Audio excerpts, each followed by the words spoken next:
अगर आप एक ऐसे इंसान है जिसने पास में एक भी गलती नहीं की है, आप साली नालायक पैदा हुए।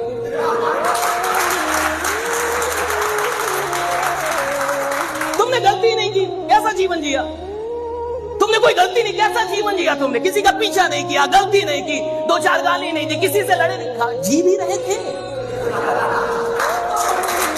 क्या कर रहे थे? कोई लफड़ा ही नहीं हो तुम्हारे जीवन में, यानी तुमने कुछ किया नहीं।